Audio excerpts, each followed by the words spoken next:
Hello दोस्तों, नमस्कार। वैदिक सभ्यता की इस जीएस क्लास में आप लोगों का हार्दिक हार्दिक स्वागत है। वैदिक सभ्यता से एग्जाम पॉइंट ऑफ व्यू से जितने भी महत्वपूर्ण क्वेश्चन है, आज हम उन सारे क्वेश्चन को करेंगे वन बाय वन और अच्छे से देखेंगे कि इसमें कैसे कैसे क्वेश्चन आते हैं। तो चलिए शुरू करते हैं हम लोग प्रैक्टिस सेट, जिसमें वैदिक सभ्यता के सभी प्रश्न महत्वपूर्ण हैं। पहला प्रश्न है, निम्नलिखित में किसका संकलन ऋग्वेद पर आधारित है? तो ऋग्वेद पर आधारित है सामवेद, यानी कि सामवेद की रचना जो है वो ऋग्वेद पर आधारित है। सामवेद का शाब्दिक अर्थ है गान। इस वेद में मुख्यतः यज्ञों के अवसर पर गाए जाने वाले ऋचाओं का संकलन है। इसके पाठकर्ता को उद्रात्री कहते हैं। इसका संकलन ऋग्वेद पर आधारित है। इसमें 1810 सूक्त हैं जो प्रायः ऋग्वेद से लिए गए हैं, इसीलिए इसे जो है ऋग्वेद पर आधारित वेद कहा जाता है। इसे भारतीय संगीत का जनक भी कहा जाता है। चलते हैं अगले प्रश्न की ओर। निम्नांकित में कौन प्रस्थान त्रयी में शामिल नहीं है? तो प्रस्थान त्रयी में शामिल नहीं है भागवत। ठीक है, भागवत गीता है, ब्रह्मसूत्र है, उपनिषद है, लेकिन भागवत प्रस्थान त्रयी में शामिल नहीं है। नेक्स्ट क्वेश्चन की ओर चलते हैं। कर्म का सिद्धांत संबंधित है। तो कर्म का जो सिद्धांत है वो मीमांसा से संबंधित है। अगला प्रश्न है, सबसे प्राचीन वेद कौन सा है? तो सबसे प्राचीन वेद जो है वो ऋग्वेद है। ऋचाओं के क्रमबद्ध ज्ञान की संग्रह को ऋग्वेद कहा जाता है। इसमें 10 मंडल, 1028 सूक्त एवं 10,462 ऋचाएं हैं। इस वेद के ऋचाओं के पढ़ने वाले ऋषि को होत्री कहते हैं। इस वेद से आर्य के राजनीतिक प्रणाली, इतिहास एवं ईश्वर की महिमा के बारे में जानकारी मिलती है। नेक्स्ट क्वेश्चन है, निम्नलिखित में से कौन भारतीय दर्शन की आरंभिक विचारधारा है? तो भारतीय दर्शन की आरंभिक विचारधारा जो है वो सांख्य है, सांख्य दर्शन। अगला महत्वपूर्ण प्रश्न है, सांख्य, योग, न्याय, विशेषिक, मीमांसा एवं वेदांत, इन छह भिन्न भारतीय दर्शनों की स्पष्ट रूप से अभिव्यक्ति हुई है। तो किस युग में हुई है? तो ये हुई है वैदिक युग में। दर्शन की बात करें तो कुछ दर्शन हैं, जैसे चवार्क है, उसके प्रवर्तक भी चवार्क हैं। योग दर्शन है, उसके प्रवर्तक पतंजलि हैं। सांख्य दर्शन है, उनके प्रवर्तक कपिल मुनि हैं। न्याय, उनके गौतम ऋषि हैं। मीमांसा दर्शन है, उनके जैमिनी प्रवर्तक हैं। उत्तर मीमांसा के प्रवर्तक बदरायन हैं और विशेषिक के कनाद हैं। चलते हैं अगले महत्वपूर्ण प्रश्न की ओर। पुराणों की संख्या कितनी है? तो पुराणों की संख्या 18 है। उपनिषदों की कुल संख्या 108 है और वेदांगों की कुल संख्या 6 है। इसका आंसर हो जाएगा 18। पुराणों की कुल संख्या 18 है। अगला महत्वपूर्ण प्रश्न है, वैदिक धर्म का मुख्य लक्षण इनमें से किसकी उपासना था? जब वैदिक धर्म शुरू हुआ तो उसका मुख्य लक्ष्य या लक्षण था कि वो प्रकृति की उपासना करते थे, यानी कि प्रकृति की पूजा किया जाता था। ऋग्वेद कालीन देवता जो हैं वो इंद्र हैं, अग्नि है, वरुण है, देव है, सोम है, उषा, अश्विनी, पूषण, विष्णु और मारुत। ठीक है, और ये सभी कहीं ना कहीं जो है प्रकृति से संबंधित है। ठीक है, जैसे इंद्र वर्षा का देवता है, अग्नि जो है वो देवता और मनुष्य के बीच मध्यस्थता है, लेकिन प्राकृतिक में अग्नि पाया जाता है। वरुण वरुण जल के देवता है। देव आकाश के देवता हैं, ये भी प्रकृति से संबंधित है। सोम वनस्पति देवता है। उषा प्रगति और उत्थान के देवी हैं। अश्विनी विपत्तियों को हरने वाले देवता हैं। पूषण पशुओं के देवता हैं। विष्णु विश्व के संरक्षक एवं पालन करता है। और मारुत आंधी तूफान का देवता है। तो मुख्य रूप से वैदिक धर्म जो है वो प्रकृति की उपासना से संबंधित है। अगला महत्वपूर्ण प्रश्न है, अस्तो माँ सद्गमय कहाँ से लिया गया है? तो अस्तो माँ सद्गमय जो है वो ऋग्वेद से लिया गया है, यानी कि ऋग्वेद से जो है वो अस्तो माँ सद्गमय लिया गया है। इसका अर्थ होता है कि हमें सद्गमय मतलब सही रास्ते पे ले चलें। अगला प्रश्न महत्वपूर्ण है, आर्य भारत में बाहर से आए और सर्वप्रथम कहाँ बसे? तो आर्य जो है वो सबसे पहले पंजाब में बसे। आर्य जब आए तो अफगानिस्तान में बसे, फिर पंजाब में बसे। मैक्स मुलर ने आर्यों का मूल निवास स्थान मध्य एशिया को माना है। आर्यों द्वारा निर्मित सभ्यता वैदिक सभ्यता कहलाई। यह एक ग्रामीण सभ्यता थी और आर्यों की भाषा संस्कृत है। चलते हैं अगला महत्वपूर्ण प्रश्न की ओर। वेदों को अपौरुषेय क्यों कहा गया है? तो वेदों को अपौरुषेय कहा गया है क्योंकि वेदों की रचना देवताओं के द्वारा किया गया है। अगला महत्वपूर्ण प्रश्न है, विशेषिक दर्शन के प्रतिपादक कौन है? तो विशेषिक दर्शन के प्रतिपादक हैं उलूक कनाद। आंसर बी हो जाएगा उलुक कनाद। अगला महत्वपूर्ण प्रश्न है, मीमांसा या पूर्व मीमांसा दर्शन के प्रतिपादक कौन है? तो मीमांसा या पूर्व मीमांसा के प्रतिपादक हैं जैमिनी या प्रवर्तक जैमिनी है। अगला महत्वपूर्ण प्रश्न है, वेदांत या उत्तर मीमांसा दर्शन के प्रतिपादक कौन है? तो ये है बदरायन। अगला महत्वपूर्ण प्रश्न है, ऋग्वेद का कौन सा मंडल पूर्णतः सोम को समर्पित है? तो ऋग्वेद का 9वां मंडल जो है वो पूर्णतः देवता सोम को समर्पित है।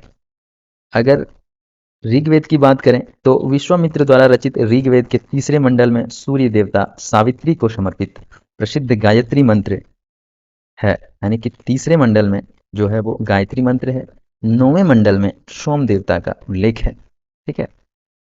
और 10वें मंडल जो है ऋग्वेद के 10वें मंडल में चातुस्वर्ण पुरुष सूक्त का उल्लेख किया गया है, जिसमें ब्राह्मण क्षत्रिय वैश्य शूद्र का उल्लेख है। और बताया गया है कि आदि पुरुष ब्रह्मा के क्रमशः मुख, भुजाओं, जंघाओं और चरणों से उत्पन्न हुए हैं ब्राह्मण, क्षत्रिय, वैश्य और शूद्र। चलते हैं अगले महत्वपूर्ण प्रश्न की ओर। अगला प्रश्न है, प्रसिद्ध 10 राजाओं का युद्ध, 10 राग युद्ध किस नदी के तट पर लड़ा गया है?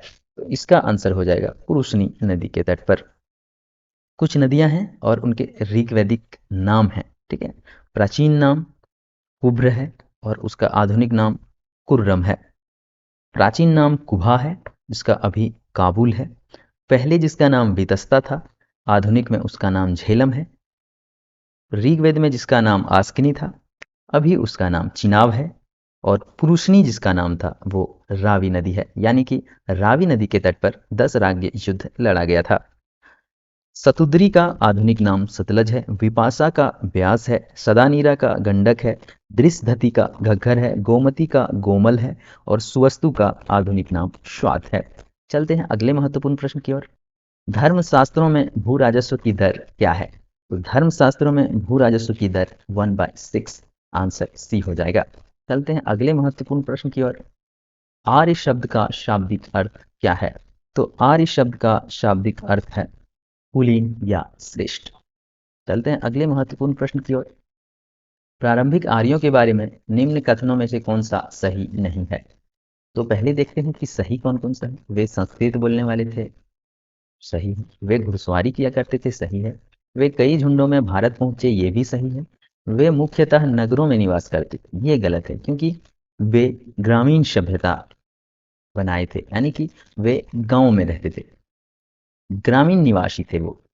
तो आंसर हो जाएगा डी, वे नगरों में निवास नहीं करते थे।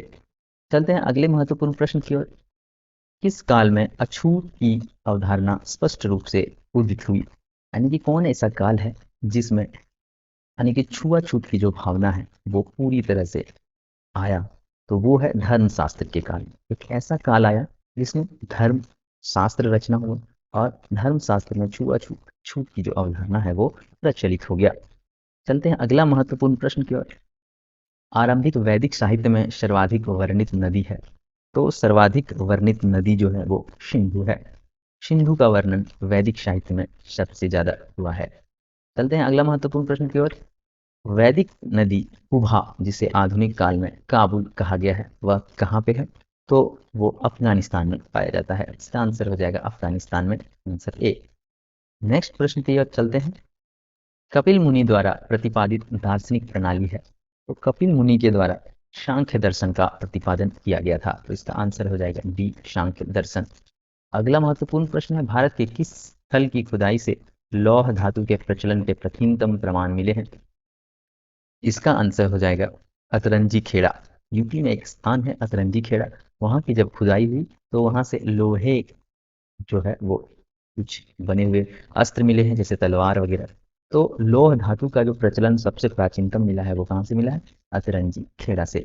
अगला महत्वपूर्ण प्रश्न है, अध्यात्म ज्ञान के विषय में नचिकेता और यम की संवाद किस उपनिषद में है? तो नचिकेता और यम की संवाद का जो उपनिषद है वो मिला है कठोपनिषद से।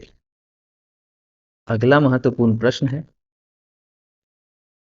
उत्तर वैदिक जो काल है उसके वेद विरोधी और ब्राह्मण विरोधी धार्मिक अध्यापकों को क्या कहा जाता था?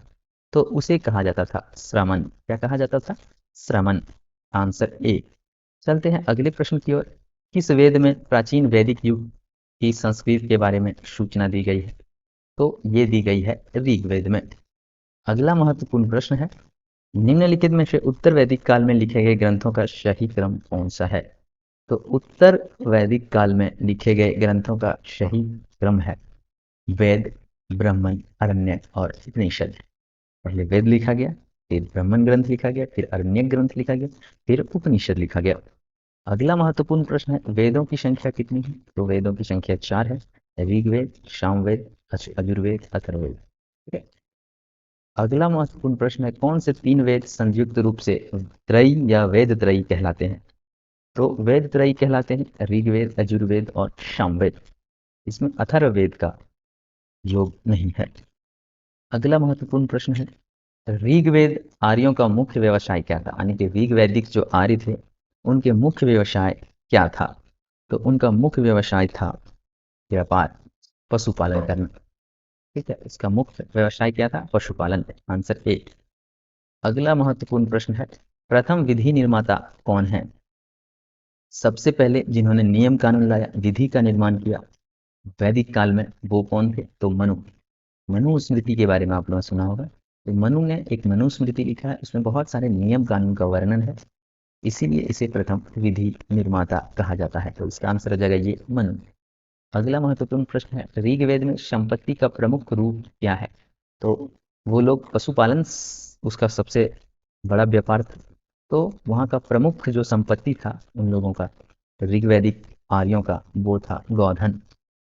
अगला महत्वपूर्ण प्रश्न है, कृष्ण भक्ति का प्रथम और प्रधान ग्रंथ कौन सा है? तो श्रीमद् भागवत गीता। यानी कि श्रीमद् भागवत गीता ही प्रथम और प्रधान ग्रंथ है जिसमें कृष्ण की भक्ति का उल्लेख किया गया है। तो ये थे कुछ महत्वपूर्ण प्रश्न वैदिक काल से।